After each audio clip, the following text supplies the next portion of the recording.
ازيكم يا حلوين؟ عاملين ايه؟ يا رب كلكم تكونوا بخير. النهارده يا بنات هنتكلم عن ازاي نهتم بنفسينا في فصل الصيف.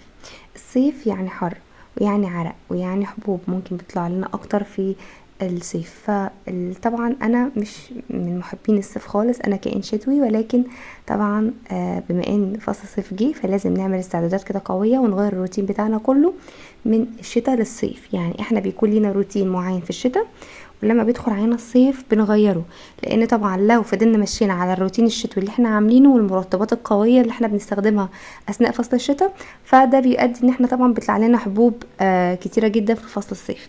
فمهم جدا يا بنات ان احنا من فصل للتاني لازم نغير الروتين اللي احنا بنكون ماشيين عليه، علشان جسمنا بيكون في الفتره دي محتاج لرعايه من نوع خاص. فمهم جدا ان احنا نبقى واخدين بالنا من الموضوع ده. طيب، ايه اول خطوه هنبتدي نتكلم عنها في العنايه؟ هي طبعا الشعر يا بنات في فصل الصيف بيفقد يعني رطوبة بطريقة غير طبيعية. بتلاقي شعرك هايش مهما ما حطيتيله مرطبات، مفيش فايدة. غير طبعا فصل الشتاء. يعني فصل الشتاء انا بحس ان الشعر بيكون في افضل حالاته في فصل الشتاء، من ناحية الترطيب ومن ناحية ان هو ما بيكونش هايش طول الوقت ومقصف زي طبعا فصل الصيف. وطبعا لو حاولتي انك انت مثلا تكويه او تعملي بيبي ليس، برضك مش هيعمل اي نتيجة مع الحر والعرق، هتلاقيه باظ تاني. فالشعر بيكون محتاج لمسقط ترطيب بطريقة غير طبيعية، محتاج مرطبات كتيرة، محتاج عناية كبيرة. ولكن الميزة الوحيدة في فصل الصيف واللي تخلي بالك منها هو ان الشعر بيطول اسرع في فصل الصيف. يعني لما بتعملي حمام زيت بنحتاج ان احنا ندفيه شوية ومش عارف ايه، في فصل الصيف بيكون اصلا يعني الموضوع بيكون اسهل بكتير، لان اوريدي كده كده درجه الحراره عاليه، فبتلاقي ان الدوره الدمويه على طول بتبقى شغاله كده، وتلاقي شعرك بيطول. فدي حاجه مهمه جدا. طيب، تاني حاجه بالنسبه بقى للبشره. البشره طبعا نركز على حاجتين. اول حاجه الحبوب، لو انت بشرتك معرضه للحبوب فطبعا البشره الدهنيه بتكون اكتر بشره متضرره جدا في فصل الصيف.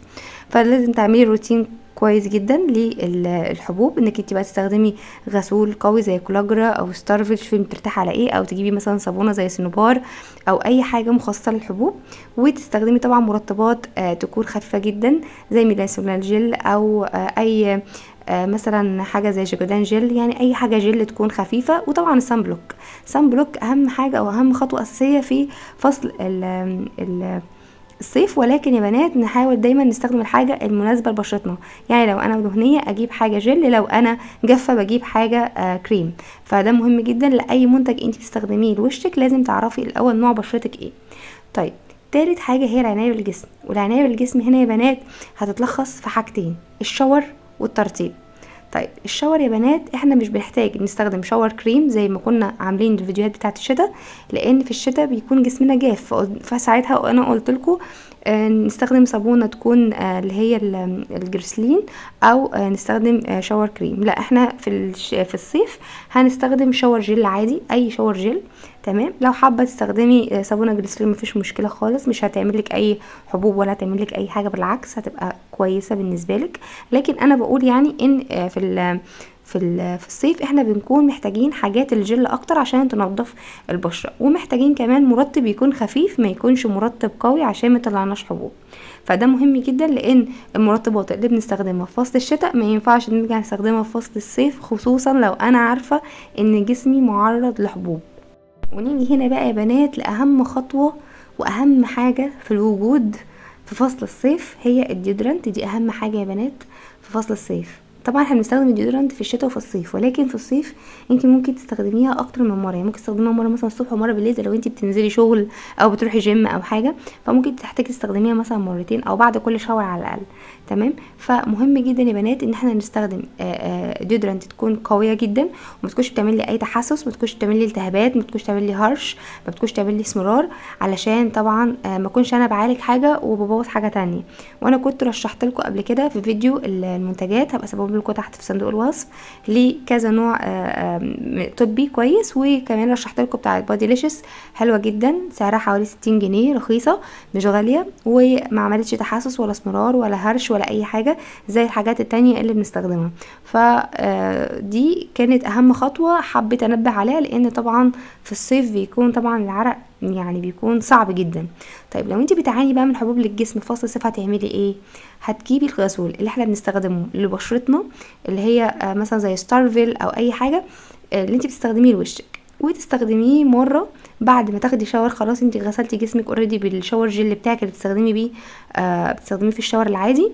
هتقومي عامله يعني تغسلي جسمك مره كمان بالغسول اللي هو فيه المواد اللي بتقضي على الحبوب زي سلسليك اسيد والحاجات دي. تمام، الحاجات دي بتكون موجوده، وزيت شجره الشيا، الحاجات دي بتكون موجوده في الغسولات بتاعه الحبوب. احنا بنعمل الخطوه دي مره او مرتين في الاسبوع، علشان لو انا عندي اي حبوب ولا حاجه تبتدي يعني تروح مع الوقت. وطبعا لو انا جسمي معرض انه يطلع له حبوب في الصيف، احاول على قد ما اقدر استخدم مرطبات تكون خفيفه جدا وتكون طبيه، وما احطش بقى حاجات تقيله قوي على بشرتي عشان ما تطلعليش حبوب زياده.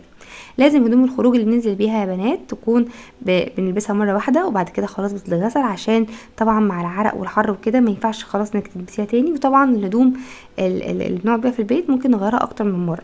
تمام، فالموضوع ده مهم جدا، لان انت حتى لو واخده شاور وحاطه ديودرنت وعامله كل الخطوات والهدوم بتاعتك ريحتها عرق او ريحتها مش كويسه، فده مش هيكون كويس. طبعا احنا ما بنحطش برفيوم واحنا نازلين الشارع طبعا عشان حرام، ولكن مهم جدا ان الهدوم بتاعتنا نعملها كده دوره بدوني في الغساله، علشان برضك ريحه العرق والحركه والكلام ده كله، فما يبقاش برضك في ريحه كمكمه او كده.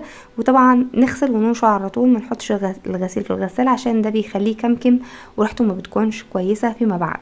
فدي خطوه مهمه جدا، علشان الصيف اصلا لوحده بيخلي ريحه الناس يعني صعبه شويه، فاحنا نخلي بالنا من الكلام. طبعا لو انت بقى في البيت حطي بقى السبلاش اللي انت عايزاه والبرفيوم اللي انت عايزاه، واعملي كل الخطوات اللي انت حباها. لكن انا بتكلم خارج البيت، على الاقل نكون الهدوم بتاعتنا ما تكونش ريحتها عرق او تكون ريحتها مكمكمه او كده، عشان طبعا الكلام ده ما بيكونش كويس خالص في فصل الصيف او عموما يعني.